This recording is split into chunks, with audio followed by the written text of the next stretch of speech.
Between the Pages is brought to you by the Montreal Review of Books. Hi, and welcome to another episode of Between the Pages. I'm your host, Dimitri Nasrallah, and today we're exploring Montreal's gay writing culture.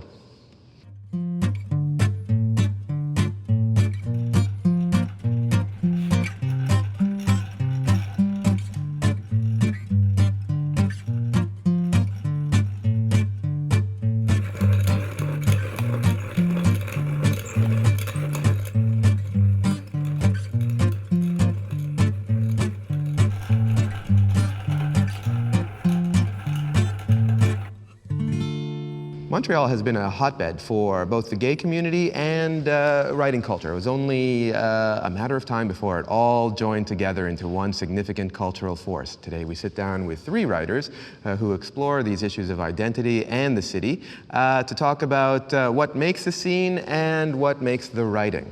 Our first guest today is Daniel Allen Cox, who is the author of 5 books at this point, the latest being Mouthquake, published by Arsenal Pulp just earlier this year.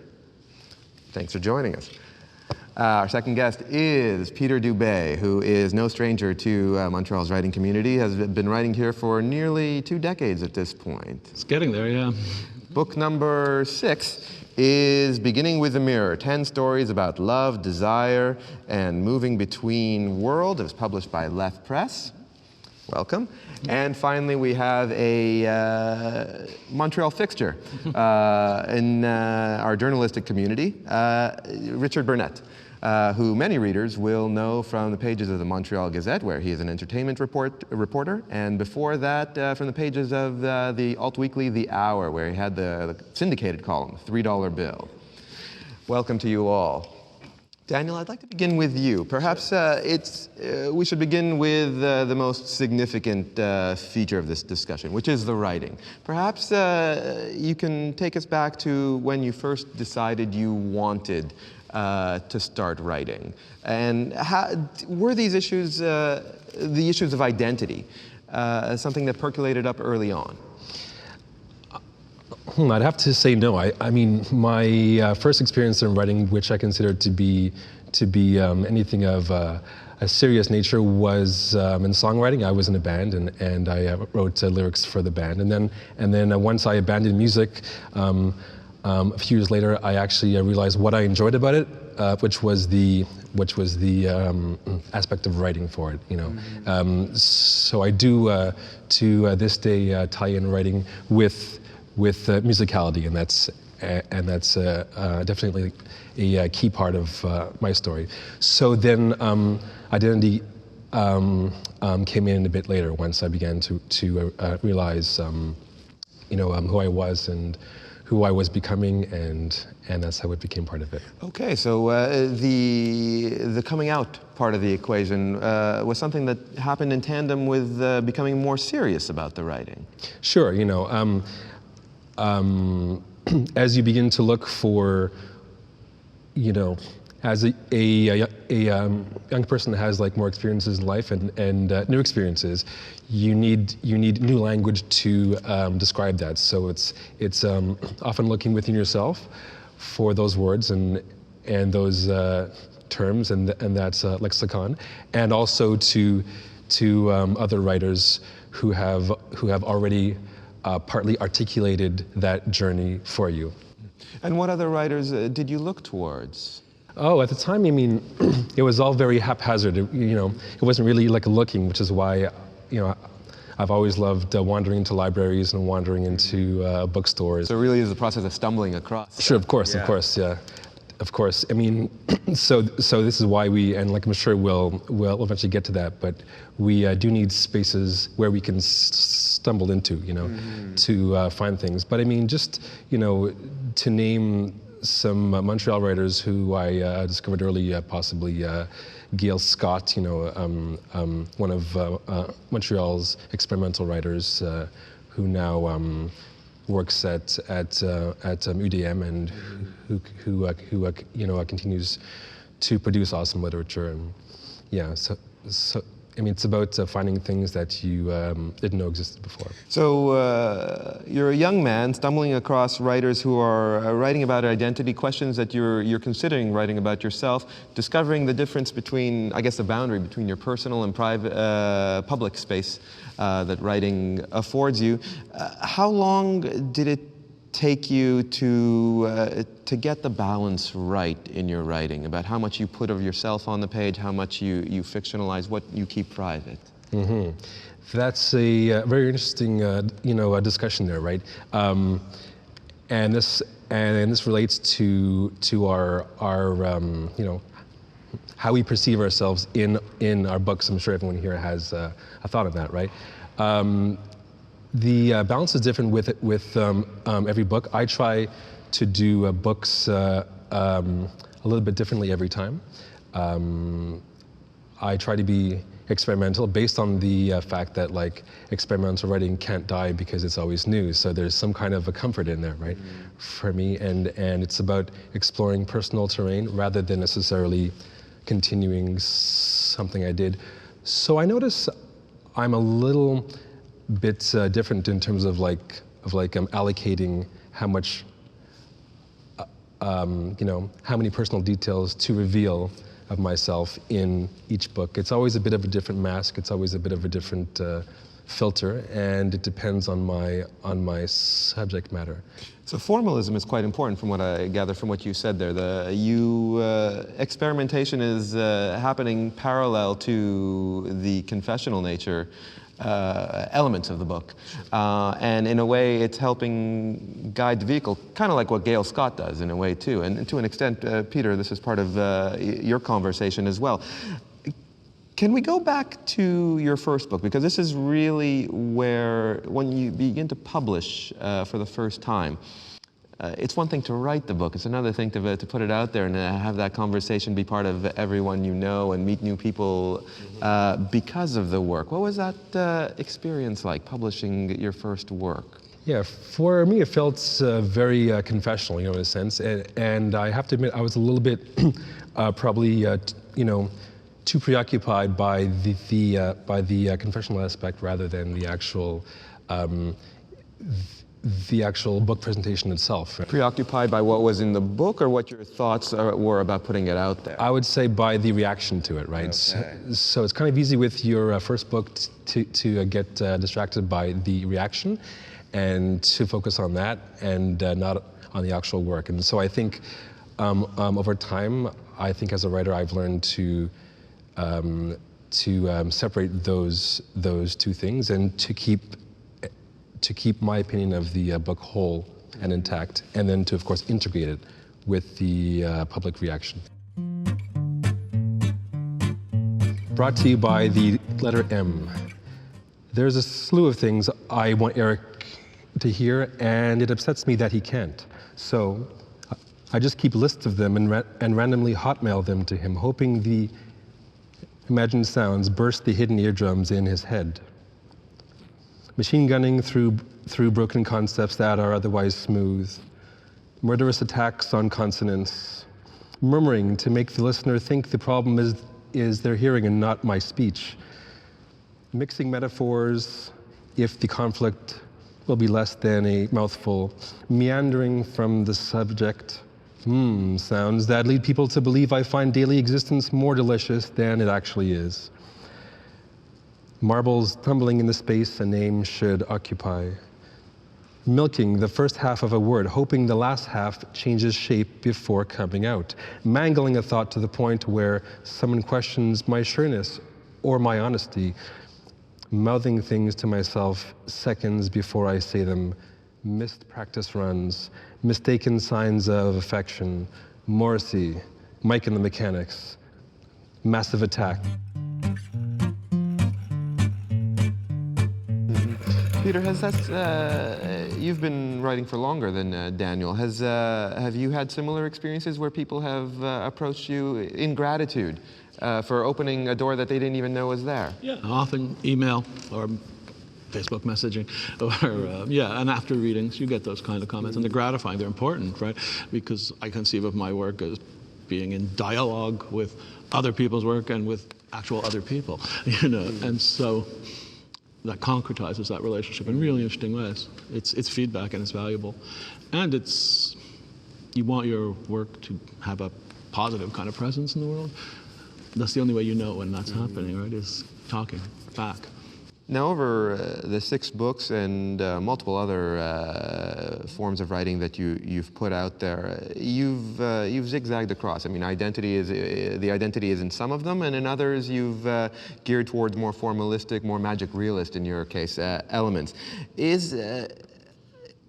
At what point do you make the decision to move away from what would be the central identity and towards these other forms? Do you just get tired of writing about yourself and want to explore? Is there an element of wanting to go outside of this mold? That's an enormous question. And it's deeply, deeply related, of course, to my own feelings about notions of identity and what they are, how they play out in the world, right? My own conceptions around this thing are, I've given it a lot of thought. I mean, I spent a lot of years writing and working in gay community kind of work and stuff. I hold to a model of identity that seems to have faded from the forefront of consciousness in some ways, and that's that I believe identity emerges from our actions. We are what we do, if you will, and that identity is not some pre-existing social formulation. Or certainly it is, but it shouldn't be. Let's rephrase that. Because I'm interested in the way identity emerges from our actions, what I'm interested in is narration, right? Because we give our experiences form by creating accounts. And so I write about experience. That's my primary theme, right? How we experience things and so forth. So the identity emerges if I'm writing about my gay actions, right? And so of course it will emerge there, but because I'm also very interested in experience in its largest articulation, certainly in the limits of experience, right? Where we break down, where reality and imagination interface, where language can and cannot account for or accommodate certain kinds of experiences. This leads me to formal kind of play and stuff. So it's all coming from the same kind of soup, and that's this kind of real deep fascination I have with the nature of experience, how we know what we know, how we know what it means. And so, yeah, identity is part of it, but it's not my central concern. Yeah. But do you feel that people writers who are tagged with identity from the outside, it happens to gay and lesbian writers, it happens to immigrant writers, it happens to anyone who is writing with a somewhat obvious tag, are burdened with more of having to speak to certain issues than writers who don't come with obvious tags? Is it an unequal playing field?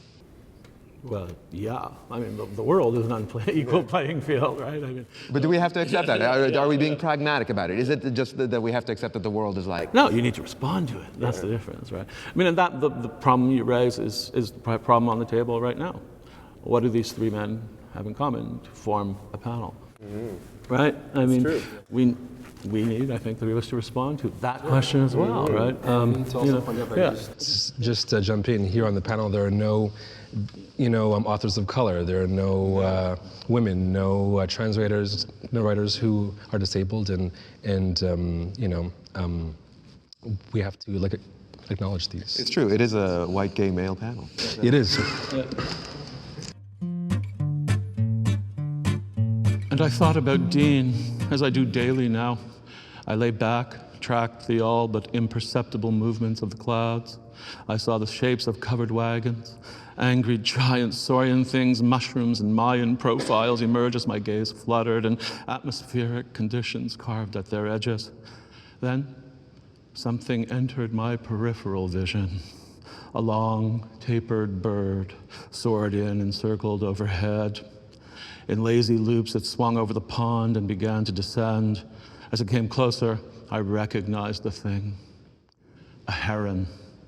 So unexpected here in the city, this kind of beauty, slow, sentient, engaged. The bird dipped a wing and soared to the surface where, extending its legs, it alighted in the pond to ruffle its feathers and stand upright. I had never been so close to something like this, something wild outside of a cage. The bird was elegant. It stood stock still and knee-deep in the water and scanned the glittering surface with keen yellow eyes. And that was what struck me most. Its immobility, its resolute attention. The bird knew something I have never learned: how to be still.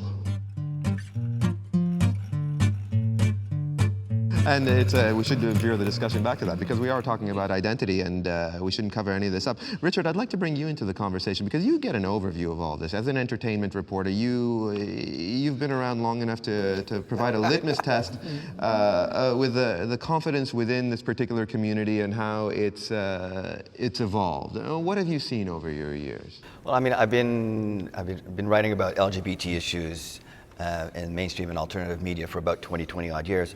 But interestingly, actually, the first very gay publication in Canada was called Les Mouches Fantastiques, which was founded here in Montreal in 1917 by Elsa Gidlow. And it wouldn't be until like the early 1960s before you start to see gay themes in Quebec film, theater, and literature. And I'm thinking particularly of Marie-Claire Blais, and then later on, Michel Tremblay, particularly his play Hosanna in 1973, which debuted on Broadway in 1973. But you got to flash forward till the late 70s before you start really seeing a lot of queer characters, queer themes, very aggressively in the culture, and the product of that wave is really the two fiction writers you have here at the table. I think Daniel is an amazing writer. I wrote a blurb, actually, I think for Tattoo This Madness In, and I consider Peter to be the Montreal godfather of gay lit. He's just been a mentor and a role model for so many local writers. I'm really happy to be at this table. As have you, by the way. Well, I think you've all played a significant role in being ambassadors for this particular community. Does Montreal have a different dynamic because of its inherently multicultural setting? I mean, we have the French and the English communities both working here. Does that change the dynamic, having the linguistic collaboration, we should say, between, straddle this culture? I think the friction between English and French continues to exist today, and I think it's actually quite crucial to the energy and the synergy that you get in the city. However, I do think that we are still kind of ghettoized in many ways. We were talking earlier. You guys were talking about queer identity or queer themes in writing. I always remember. I mean, I've interviewed everybody, but some of the more interesting stuff I've gotten over the years. I keep thinking of Jamie O'Neill, this great Irish queer writer who wrote At Swim Two Boys, and he said to me, Richard, after my name, the most important thing about my identity is my being queer. And that's the way I kind of look at the world. I look at the world through these rainbow-colored, prism, through these rainbow-colored eyes. And everything, it's from that outsider perspective that I can kind of hope to make sense of the world as I see it or as we live in it. And I think this is what, whether queer writers identify as queer writers or writers who happen to be queer, I think that's the kind of context and perspective that they bring to their writing, whether they realize it or not. So for many years, you wrote the $3 bill column in The Hour, which was syndicated. Yeah, $3 bill was syndicated in over half of Canada's alt weeklies. Actually self-syndicated because I approached every paper by myself. And I had a great run, some great stories, interviewed everybody. One of my favorite is my open letter to Rod Stewart in 1996, which opened up with an ode to gay sex. That column got me banned in Winnipeg. And so I wrote another letter to Rod 5 years later. I was trying to get him to sing Sailing at a Montreal concert because he'd never sung it before in Montreal. The second try, it did not work. The third try, I did it in 2013 and asked him, I said he was an honorary member of the Gay Club because he had written the first top 40 song about gay characters called The Killing of Georgie Parts 1 and 2 back in 1976, a landmark song that was banned by the BBC. And so the night of the show, December 13th, 2013, of course I remember the exact date, he came on stage and he screened my column on the big screen on stage, and dedicated first the killing of Georgie to my friend Richard Burnett, and then did sailing afterwards, and it blew me away. Just goes to prove that somebody's reading my column.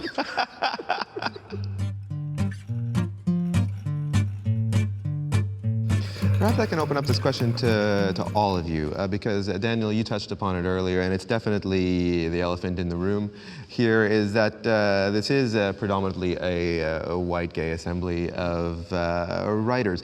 Is there a different cultural trajectory for, say, gay writing versus lesbian writing, or the transsexual experience and the bisexual experience? These things get lumped in together increasingly now as this entire culture begins to broach the mainstream. Who's putting that narrative on this? Yeah, I mean, I can speak to this for a bit. I mean, I think that we have, we are seeing authors now who are making space for themselves, right? For greater visibility for trans writers. We have, we continue though to see lesbian writing, especially in fiction, marginalized. Which is baffling to many. And we have people who are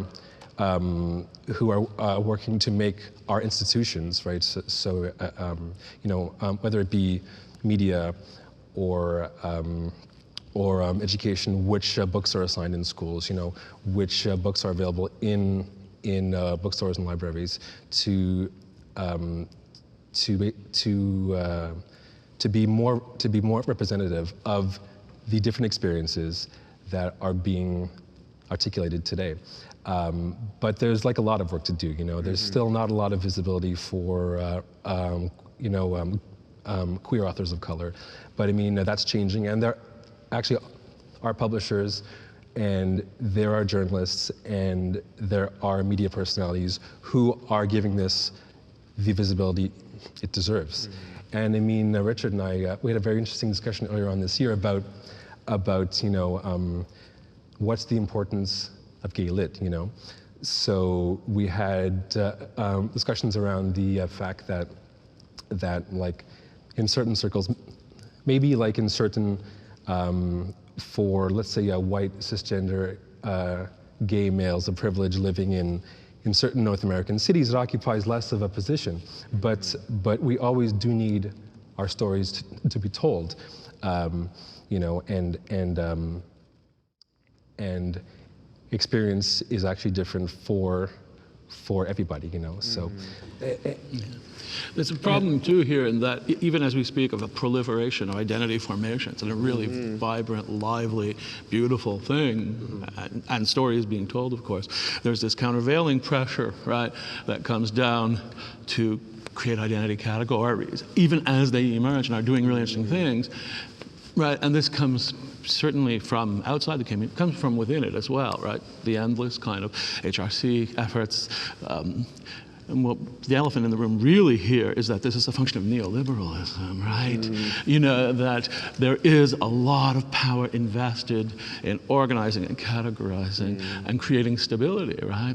And as soon as these identities emerge, there's a drive to absorb them, right?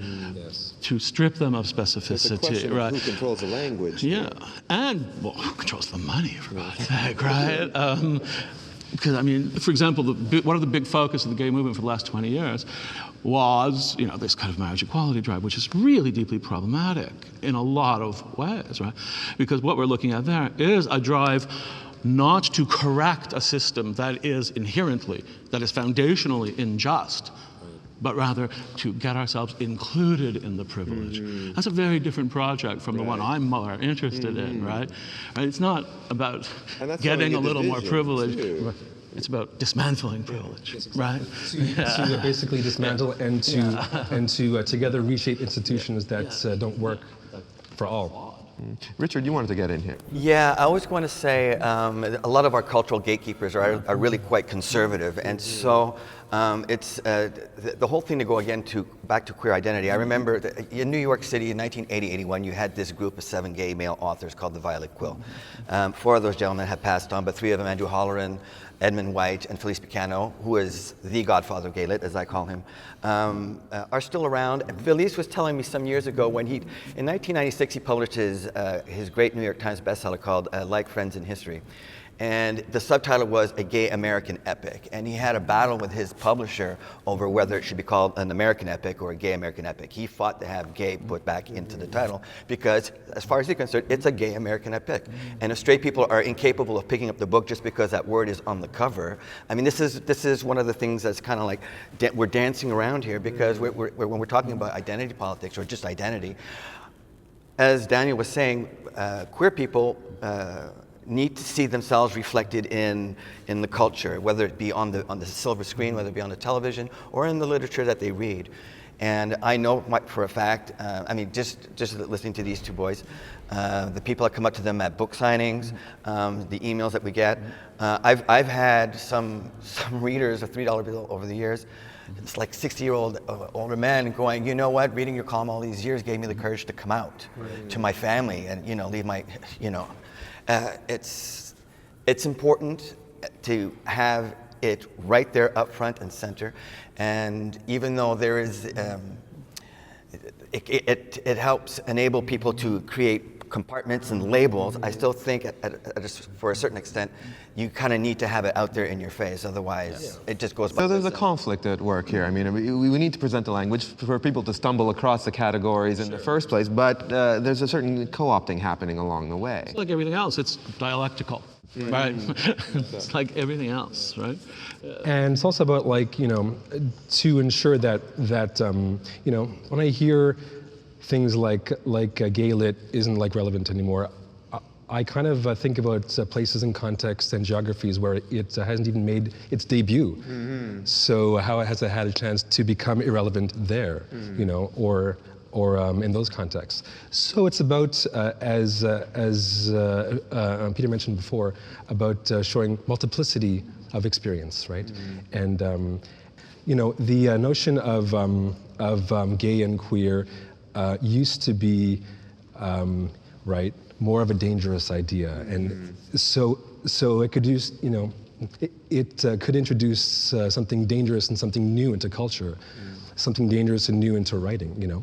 So we have to, when tempted to be more conformist and to be more like assimilationist, we have to be aware of the power of queer lit to be a searching, a questioning, to be something more rebellious, and actually maybe that's where it has a value into challenging the status quo. So the intellectual laboratory of the whole assimilation process. Let's talk about this question of assimilation, because it's a big question way beyond culture at this point. I mean, we're talking about society at large, and do you feel that there is an inherent division between being accepted and wanting to stand in your own definition? Are we imposing a straight mold on, say, gay marriage and these types of questions, and trying to familiarize an experience that doesn't need to be familiarized? Well, as I was saying, I've taken on Jamie O'Neill's saying that after my name, the most important thing about my identity is my being queer. I have a lot of friends, and in the zillions of interviews I've done with queer writers, actors, celebrities over the years, one of the questions I always ask is, are you a queer actor or a queer writer, or are you a writer who just happens to be queer or LGBT? And most of the time they will tell me I just happen to be. I am not queer, first and foremost. And it always blows me away because the older they are, it blows me away, because they're the ones that fought the hardest to be able for us to be able to even have this discussion right now. No, there's no question in my mind that I'm a queer writer. Yeah. I mean, my identity grows out of my life. my life informs how I view everybody else's life and the world around me. These aren't, I mean, there's a level on which that kind of question is both pointless and silly.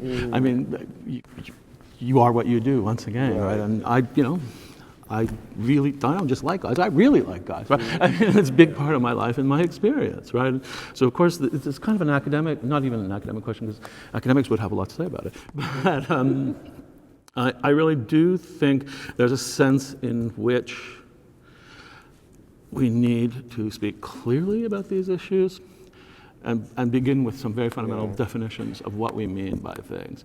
If you happen to be queer, you're queer, right? That's axiomatic, right? So what is that?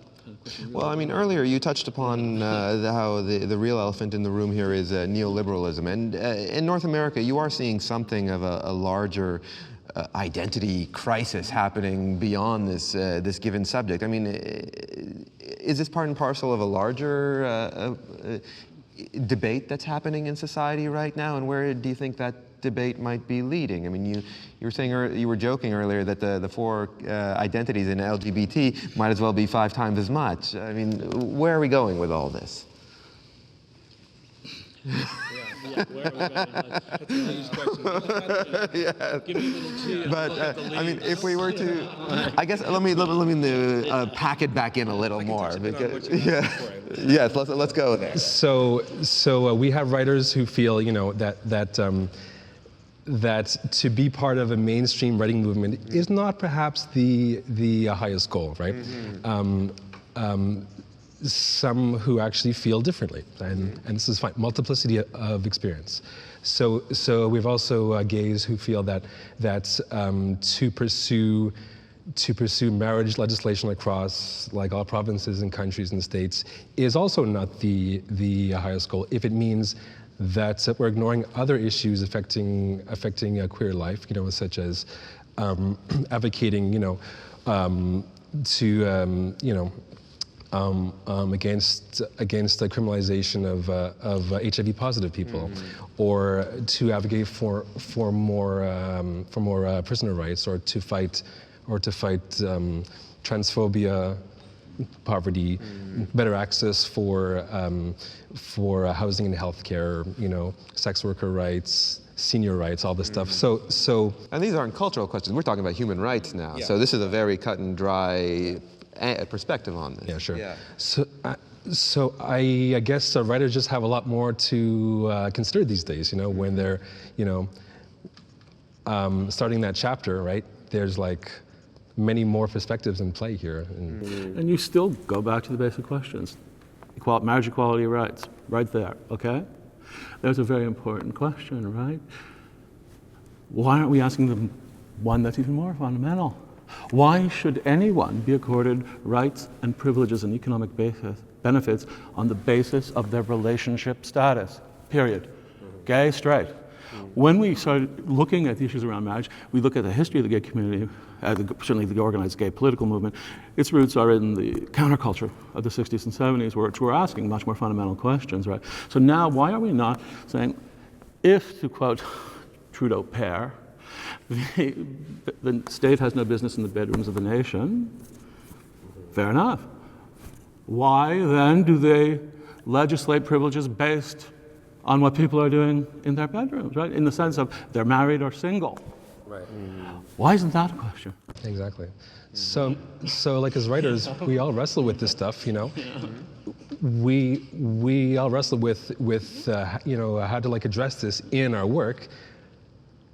Versus feeling like, I just want to write a really damn good, hot sex scene now, and not, you know, and not think about this for 2 pages, you know. So it's like, how do you address that, and also how do you ignore that when you need to? Like, it's a really tough, thorny issue. I'm afraid we've run out of time on what has been a very intriguing conversation, and we've one dimension on a very multi-dimensional question of identity. I would like to thank our 3 guests for joining us today. Daniel Allen Cox is the author of Mouthquake, published by Arsenal Pulp Press.